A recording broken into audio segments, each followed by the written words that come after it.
Yeehaw, soldiers! It's your boy, the Anime Sage, coming to another video, and this is the official debut of the Pokemon Anime Rewrite, also known as Pokemon Retold: The Divine Quest. Thank you, Typhoon, for the name suggestion. Now, before I get into this, I will also let you guys know that there is another thing I'm going to do with this series. In addition to posting these chapters on YouTube, I have also decided to put them on fanfic.net, meaning that you have two ways to read/listen to the story. There are obvious pros and cons to this, as you don't get to hear my beautiful voice if you choose fanfic.net, but you do get to skip the intro and outro if you decide to read it. Whichever way you decide to consume the series, I hope you enjoy it all the same. Also, again, this is a bit of a remaster of the original Pokemon Rewrite I did in the beginning stages of my channel, but I wanted to try something new, and I have newer and fresher ideas that I want to try out for this series, and I hope to produce more rewrites for you guys in the future. Now, anyways, make sure to follow me on Twitter, Instagram, and also my Discord server. I will give all reasons to follow channels at the end of the video, so watch until the end. Watch my community tab like a hawk, donate to my Patreon if you want some nice rewards, and follow me on Twitch for my podcast. And follow the way, let's get right into the rewrite. In another dimension, there was a hall of light, almost giving off a heavenly presence. Everything about the area felt divine. In the center of the room stood a four-legged creature. A creature who was the god of both human and Pokemon. The creature was named Arceus. The god was not happy though, and he had a very good reason to not be happy. He had lately been having visions of a terrible darkness that would sweep across all of the regions of the world. A darkness that could be a singular darkness, a strong, mighty darkness, or a darkness that came from multiple sources, multiple darknesses combined together into one powerful force. He did not know which one would be, but he knew that the darkness had to be exterminated. For if the darkness had won, it could mean the end of all Pokemon and humanity. A world that would be thrusted into chaos. A world that would be sent to its knees because of this darkness. And based on these visions, Arceus would not be powerful enough to stop it. Not alone. If Arceus wanted to stop this darkness, the god would have to rely on a human. A human with both the battle tact and strategy to not lose and become the most powerful trainer possible, while creating deep bonds with their Pokemon. Deep enough to the point that the Pokemon would die for them, because the human would do the same for them. A human who could come up with strategies on the fly, and have the power to make any one of their dreams come true, while also knowing when to not misuse that power, and stick to their morals no matter what. And a human who had the guts to never give up, while also being able to inspire others to push themselves to be better in order to achieve their dreams.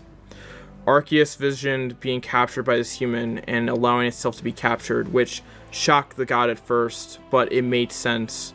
If this human could prove capable of all these things and was the human the god was searching for, why shouldn't the god allow itself to be captured? Especially when the human might need its power to face the darkness. Arceus knew that it needed to watch the world for a long time to find this human. Good thing the god could observe the entire world all at once. The god for the next 7 years would search for that human, and one day the god found him, and that is where our story begins. A 7-year-old boy with black hair and Z marks on his cheeks was going to a summer camp hosted by the famous Pokemon professor, Professor Oak, inventor of the Pokedex, and he would also help make major contributions to the creation of the National Dex feature, which allowed many trainers to learn about the large variety of Pokemon around the world, and made them realize how big the world actually was. The big thing about this summer camp was the opportunity that came with it. If one was able to impress Oak enough with the trials and experiences he gave them, they would get a sponsorship from him, which would give them the following. 1. Train with Oak for the next 4 years until they officially could become Pokemon trainers at age 11. 2. They would have the opportunity to get the free main star Pokemon of the region, which were Charmander, Squirtle, and Bulbasaur. And 3. They would get Oak's Pokedex, which means they would help contribute to his research. There are also other privileges as well, but those were the 3 main ones that were well known to every aspiring trainer out there. The boy knew that if he could impress Oak enough, he would be a step closer to achieving his dream, to become a Pokemon Master, the same dream that his father had. The boy looked down in sadness, but quickly shook it off, because he was not going to let anything stop him from gaining this opportunity. The boy walked up to the bus, He was with a woman named Delia Ketchum. She was his mother. He gave her one last hug and said goodbye to her, and as he left, Delia said, "Good luck, Ash, and do your best. You will get that sponsorship." The boy, now identified as Ash, nodded his head, waved his mother goodbye, and the bus drove away to the camp. Throughout the entire ride, Ash just looked down, as he was very nervous. But he knows he has to impress Oak and get that sponsorship. He will not fail to get it. Ash knows that Oak only gives his sponsorship to free potential trainers because free starters, and he will be one of them. A little while later, Ash will get off the bus and he will look around and sees 3 individuals who catch his attention. 1 boy and 2 girls. The boy is named Gary Oak, the grandson of Professor Oak. He and Ash have been fine since they met when they met at their school, where they learn about Pokemon and the jobs associated with Pokemon. It is very likely that both Ash and Gary will have an intense rivalry when they become trainers, and while neither of the kids will admit to each other, they both respect each other a lot. Ash knows that Gary is pretty great at tactics and has great knowledge about Pokemon, which is to be expected from someone who is the grandson of Professor Oak. Gary acknowledges that Ash can form deeper relationships with Pokemon than he can, as any Pokemon that seems to encounter Ash seems to like him instantly. This has been a thing at their school for a very long time, and not one of the teachers can really explain it. Ash is also really good at adapting to any situation, particularly in battles, as even when it seems that he is backed into a corner, he can adapt and overcome anything. He also isn't the best strategist either, and as much as he doesn't want to admit it, he could become even better than him given the right resources. But he always seems to shine the brightest when under pressure, and that is great for any Pokemon trainer. Both trainers know that they can easily get the sponsorship, they just have to show up and do their thing. Ash and Gary will take a long stare at each other before Gary gives him a look, and Ash grins as he is being challenged, and he likes that. One of the girls Ash sees is named Leaf Evergreen. She goes to the same school as Ash and Gary. All 3 are from Palatown and have in their own ways shown to be extremely proficient students and look to have a bright future as Pokemon trainers. Leaf has a bit of balance to her. She doesn't excel in anything really, more of a jack of all trades type of trainer. She can form bonds with Pokemon, she can strategize well, she can perform under pressure, and she has good Pokemon knowledge. She's not as great as Ash and Gary when it comes to these areas of skill, but she can definitely hold her own in those skill departments and use all of them to her advantage. Leaf smiles at Ash and wishes him luck, and Ash will smile back. The second girl is a person Ash has never seen before, which causes Ash to go up to her and introduce himself because she seems to be incredibly nervous, more so than him when he was riding the bus. Ash goes up to her and says, "Hey." The girl turns around and she nervously says hi back. Ash will say, "I can tell you're nervous. Don't sweat it. I was extremely nervous on the ride over here, but I've calmed down quite a bit. Sometimes you have to find people who would challenge you or can help calm your nerves down, essentially a rival or a friend." The girl says, "Do you have those type of people in your life?" Ash nods and says, "Over there is someone who I consider to be my rival, Gary, and on the other side is someone who I consider to be my friend, Leaf." The girl is in awe of this boy. Ash will then realize he hasn't introduced himself and will blush in embarrassment, and then will say, "I'm sorry, I haven't introduced myself yet. My name is Ash. What's yours?" The girl smiles and will say, "My name is Serena. It's nice to meet you, Ash." Ash will say, "Nice to meet you too, Serena. I've never seen you before in my hometown or school." Serena will say, "That's because I'm from the Kalos region." Ash will be surprised and ask, "Isn't that far away?" Serena will nod and will talk about how her and her mom came over via plane. Ash will then remember something about Kalos. It has the highest age requirement to become a trainer out of every other region in the world at 16 years of age. Ash will say, "Doesn't Kalos have a high age requirement to become a trainer?" Serena nods and says, "That is true, but my mom told me about a loophole. If you're able to get a sponsorship from one of the other regions, you can become a trainer earlier based on the age requirements of that region, but you won't get a Kalos starter until you're 16. Instead, you get a Kanto starter." Ash's eyes light up and will say, "Really?" Serena will say, "Yep. Professor Sycamore is the only professor who has 2 sets of starter Pokemon each year." Ash will then say, "Which one are you going to pick? Which one are you going to pick?" Serena giggles at Ash's antics and says, "I have to pass one of these camps first, but it will definitely be Bulbasaur because I really want Fennekin." Ash nods in understanding. I would pick Charmander, but Bulbasaur is a cool Pokemon. Though, what about Squirtle? Serena will say, I just don't think it fits me. Ash nods again in understanding and will say, I'm sure you'll get a sponsorship. It may not be here, but you will get a sponsorship, trust me. Serena blushes and says, I don't think I'm that good. Ash will say, nonsense. You came all the way from Kalos to the Kanto region. That has to count for something, right? Serena thinks for a bit and says, I guess you're right. That isn't necessarily easy to do. Ash smiles and says, look, even if you don't get picked here, I'm sure you'll get picked the next time you go to another professor's camp. I'm sure of it. Serena looks at Ash and smiles and says, thank you, Ash. Ash smiles and says, no problem, Serena. The camp is about to start, so let's head to the cabin. Serena nods and both will head to the main cabin. Oak will give a speech talking about the importance of the summer camp, but even if they don't get a sponsorship, they should make sure they have fun. He then wishes all the potential trainers good luck, and the camp begins. The events of the camp include some mild exercises and activities before the real exercises with the Pokemon begin, which is who can bond with a Dratini. The Dratini would open itself to those it felt were worthy of its presence, and if someone could tame a dragon type just off of interacting with it, they definitely should be in consideration for a sponsorship. Out of all the trainers, 3 trainers are able to tame the dragon in Leaf, Gary, and Serena. This makes the 3 of them pretty pleased with themselves. Ash, though, stands out the most when it comes to interacting with the dragon.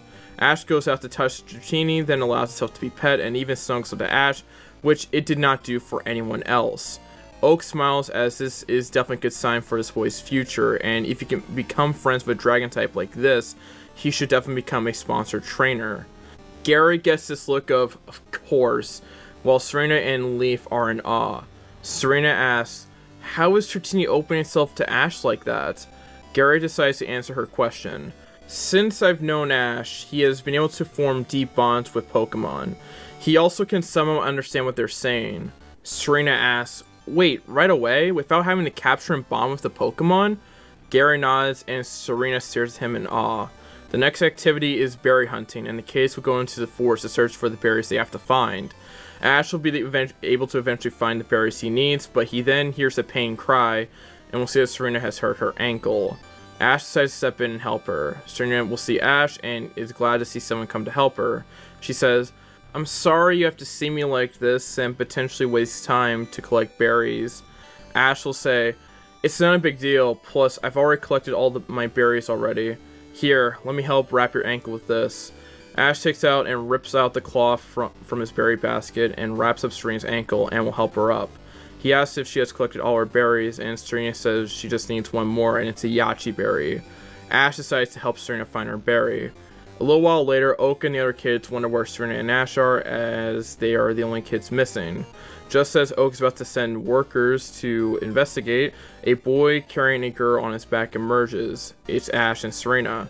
Oak will say, Ash, Serena, there you are. Where have you two been? Ash will explain what happened, and Oak will praise Ash for doing a good job. He calls for a camp worker to send Serena to the nurse, and the camp will end off its first day. Oak will tell Ash Serena will be fine, she just needs some rest, but she probably will have to miss the rest of the camp. Ash is upset at this, but Oak tells Ash to not fret, as he will pay for Serena's next camp, since he felt bad for her getting injured on the first day. Ash feels a bit better hearing this, and Oak will allow Ash to go visit Serena before she ends up going home. Serena is upset about how everything turned out. Ash walks in, and Serena at least smiles seeing Ash again, but is still upset that this happened.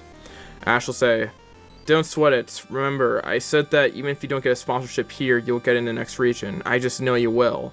Serena looked at Ash and thought to herself, Ash, you said that you have to have people who motivate you through battling, like a rival or someone who you can rely on to help calm your nerves, a friend. But Ash, what if I told you that I have found a third type of person? I don't know what to call it yet, but you might be that type of person. Serena will blush a bit and will say, thank you, Ash. I've never had someone be so kind to me before. Ash will say, no problem. I hope we meet again someday. Serena will say, so do I. And that would be the last Ash would see of Serena for a long time, but he would keep in touch with her via video call. And Serena would figure out what that third type of person is. Someone you love. Whether or not it's just a crush, she at least knows Ash motivates her in a way that a friend can't really do. but that is for another time. Ash would then keep going for the rest of the trials, and he passes them with flying colors. A lone god from his own dimension would be watching this camp with great interest, as the god has become very interested in this Ash boy. Is he the trainer from his vision? Only one way to find out. Arceus looks at Ash and sees if there's something special about him, and there is. Aura. He has the ability to use Aura. This is definitely a revelation. It is in its infant stages, specifically because Ash is a young boy, but if he's able to train it, he would definitely be a fearsome trainer. It does explain why Ash can form bonds with Pokemon very quickly, because those with Aura can understand Pokemon. Not in perfect English or Japanese, but not until later, but still a very useful tool. Pokemon will also gravitate towards someone with Aura, because those with Aura usually radiate some type of warmth about them, which can make even the most hostile Pokemon bond with them. Arceus looks and says, I don't sense Aura from the others in this camp, nor in the other camps as well. It has to be him, but I need to see more from him. In the next trial, the kids will be given rental Pokemon and battle with them. In this trial, 3 trainers stand out, in Ash, Leaf, and Gary. Professor Oak has a feeling he knows who he is going to give his sponsorships to. Gary, after a tough battle with Leaf, will face off against Ash in a final battle, and both will tie. Gary had shown a good strategy, but Ash proved to adapt well to the challenge, able to end the battle in a tie. Both trainers had definitely showed up today. Oak is proud of both trainers, and at the end of the camp, Oak will give out his final speech. I am very proud of everyone who has participated in this camp. A lot of you have shown a lot of potential as trainers, and for the first time in a while, I wanted to give out my sponsorships to 3 people. Ash Ketchum, Gary Oak, and Leaf Evergreen step forward. Ash, Gary, and Leaf will step forward. Oak will say, congratulations, you 3 have earned a sponsorship from me. I will be teaching you guys the ins and outs of Pokemon and how to be trainers for the next 4 years, and you will receive the stars from me. However, know this, I can revoke this anytime I want to until the day I give you your Pokedex, so make sure you work hard over these next 4 years. All 3 of them nod and will celebrate when they receive their certificates. Meanwhile, in our dimension, Arceus looks at all this and sees that Ash might just be the person he is looking for. He has shown great battle prowess, showed ability to bomb his Pokemon, and doesn't give up when facing adversity. Arceus thinks to himself and says, I cannot wait to see how powerful you are in 4 years when you start your journey, young Ash. 4 years later. An alarm can be heard in a little house in Palatown, and if you look a bit closely, you will see an 11-year-old getting ready to start his journey. The boy will say to himself, it's really happening. I'm really going to start my journey to become a Pokemon Master today. The boy goes downstairs and will see that his mom has already cooked breakfast for him. She says, good morning, Ash. Ash says good morning back to her. Delia will ask, do you know which Pokemon you're going to choose? Ash will say, Mom, you've known the choice for years. I can never not choose Charmander. Delia says, of course. After having some breakfast, Ash will head over to the lab as his journey is about to begin. When he reaches the lab, he sees 2 other individuals arrive there as well, Gary Oak and Leaf Evergreen. Gary says, well, if it isn't old Ashy boy, you're ready to pick a starter. Ash smiles and says, well, yes, and I can't wait to use it to kick your butt every time we battle. Gary smiles and says, we'll see about that. Leaf will jump in and say, both of you talking about battling right now is making me excited for this. I can't wait to get Bulbasaur. Gary will smirk and say, it won't have anything on Squirtle. Ash jumps in and says, both won't have anything on Charmander. All 3 of them just smile, and then they hear someone say, I see all 3 of you are excited today. They turn around and realize it is Professor Oak. Oak says, it has been a fun 4 years, all to prepare you all for this moment. Are you ready to meet the starters? All 3 kids nod and head inside the lab. Oak will look to the 3 of them and will say, these are the starters you 3 have been waiting for 4 years. Here they are. Oak throws them all out and will say, I have a feeling I know which ones you're going to choose, but let's do this one at a time. Leaf, you're up first. Leaf goes up to Bulbasaur and says, hey Bulbasaur, I'm Leaf. I can't wait for us to start a journey together.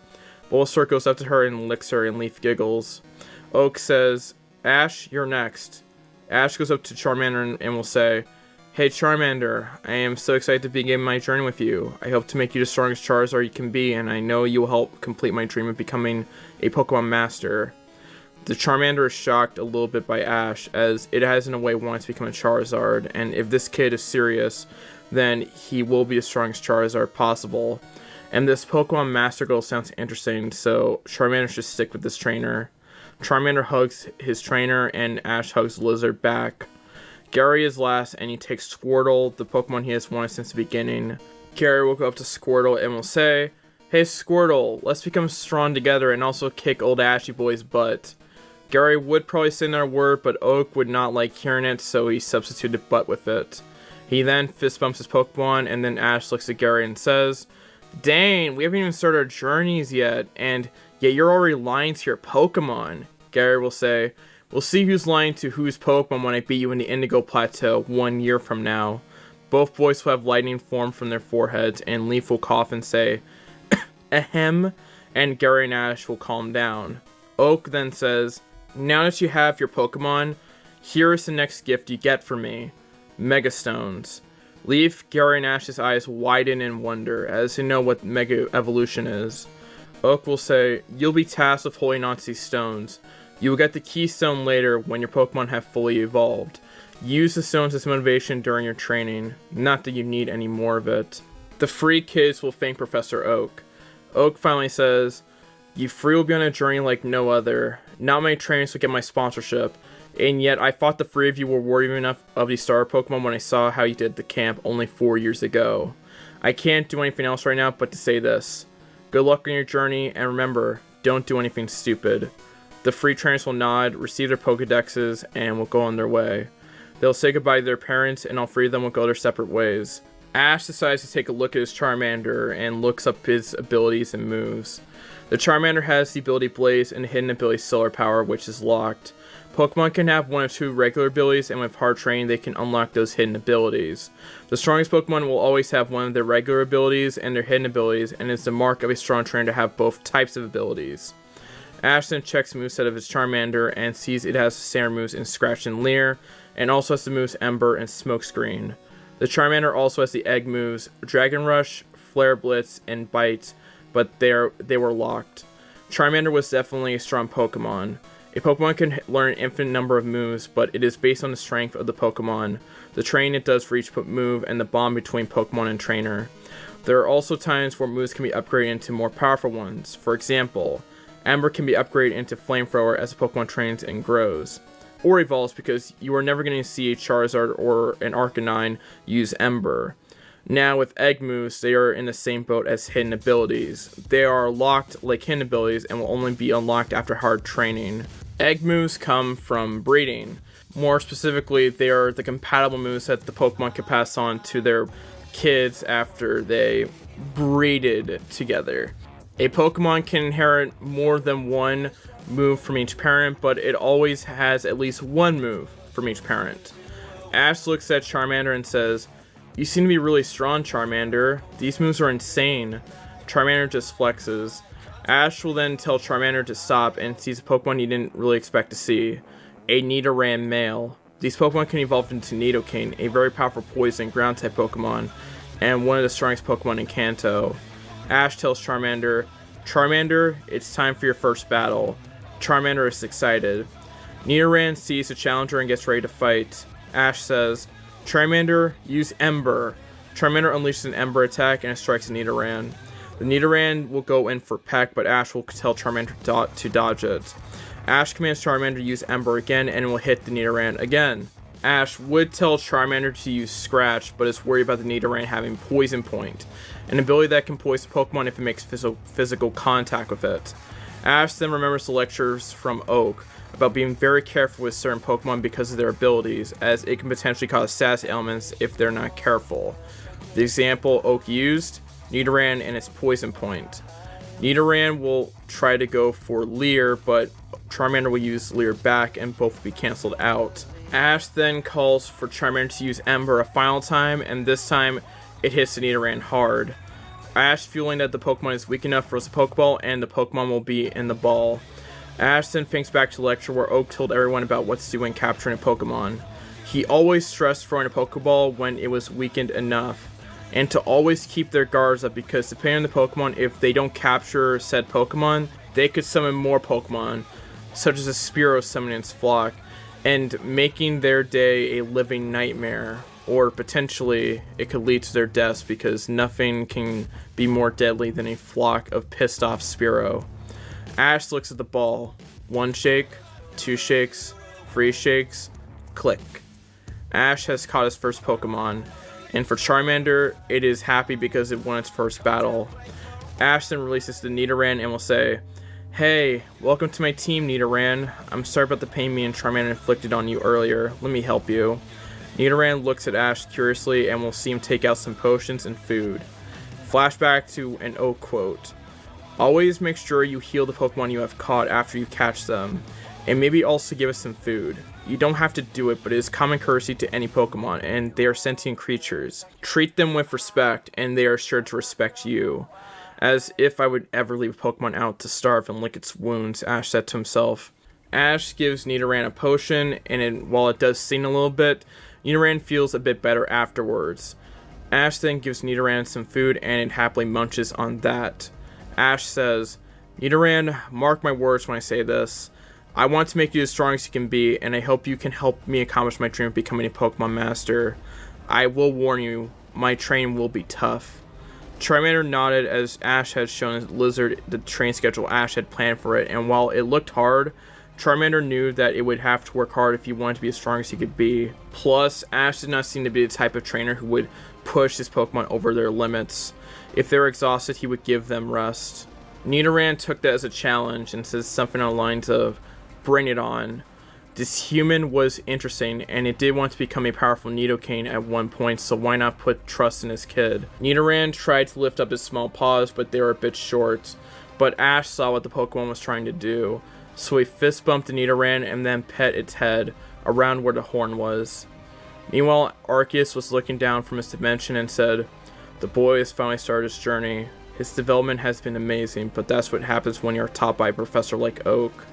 His aura seems to have gotten stronger as well. Ho-Oh seems to be passing over Kanto. I wonder what he's up to." Arceus then telepathically communicates with Ho-Oh and then says, "Ho-Oh, what are you doing?" Ho-Oh responds with, "I'm going to reveal myself to the kid and give him my blessing." Arceus' eyes widen.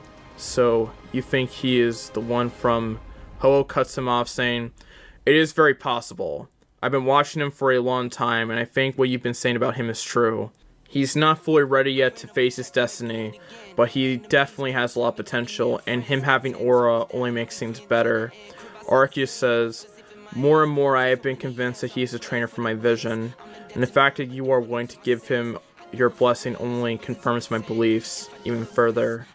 Ho-Oh nods and says, "By the way, when does it all start, if I may ask?" Arceus will say, "Soon.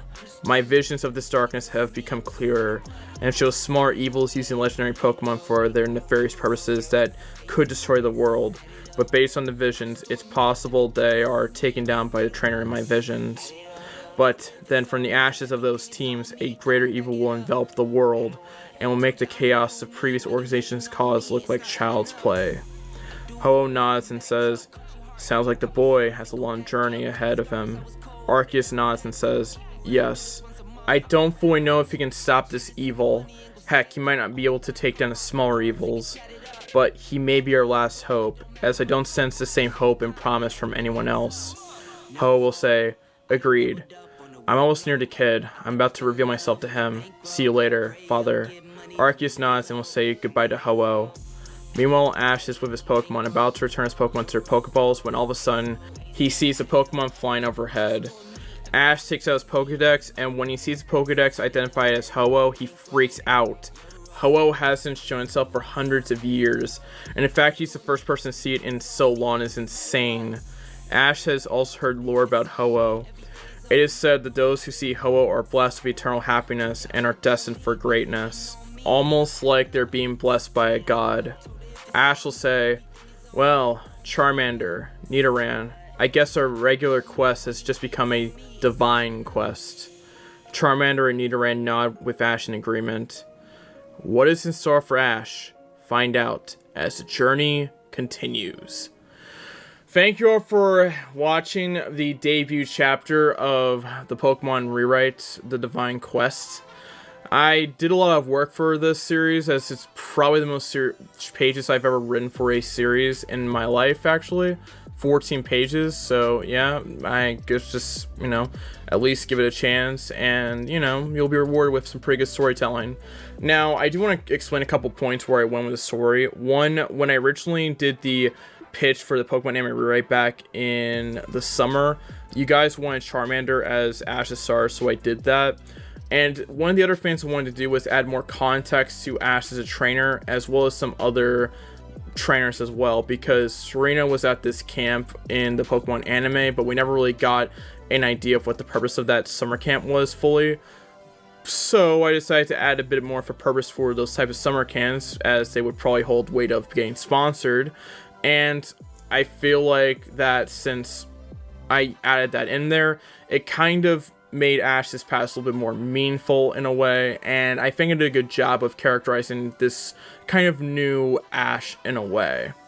Now, in terms of some other stuff, yes, Ash's first Pokemon is a Nidoran, and it's not necessarily the route where Nidoran can be caught, but close enough.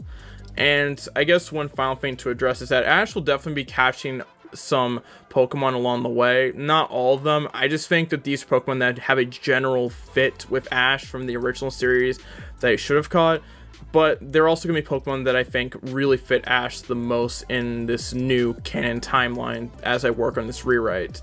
And lastly, in terms of pairings, I have no idea. I'm just going to let the story flow, and whatever happens, happens. And yeah, that's about it for what I have to say about this series. Anyways, watch my community tab like a hawk. That's really important. Follow me on Twitter for no way to get notified of my videos, and also I post some funny stuff over there. And also thank you for 1,000 followers over there. It really means a lot to me. Follow me on Instagram for memes and just that. I mean, who really uses Instagram? But I still like people to follow me there, so go follow me on Instagram and follow my Discord server for access to supplementary content, notifications when live stream ahead of time, and you also get to interact with me directly. You get to just suggest me ideas directly. So again, join my Discord server. These are all great ways for you guys to interact with me, so follow me on Twitter and Instagram, and join my Discord server. Shout out to my $10 patrons, they're on screen, and my $5 patron, Anguish. And if you want to support me further and get worship shouts like these, go to my Patreon, which is linked in the description. We're getting very close to 40k, and I'll just say this real quick. I'm going to be very active in the month of April alone, specifically one is my birth month, and also I kind of want to get back on the grind. So yeah, stay tuned for a lot of content this month and going forward. So yeah, see you then. Anyways, thank you all for watching. Make sure to like, comment, subscribe, turn notifications, share the video. This has been your boy, the Anime Sage, signing out. Peace, your ha. Stephanie Shea closes out. Bye-bye. Peace. Hi, this is Stephanie Shea, voice actress for Sailor Moon, Hinata, Orihime, and you are watching Anime Sage.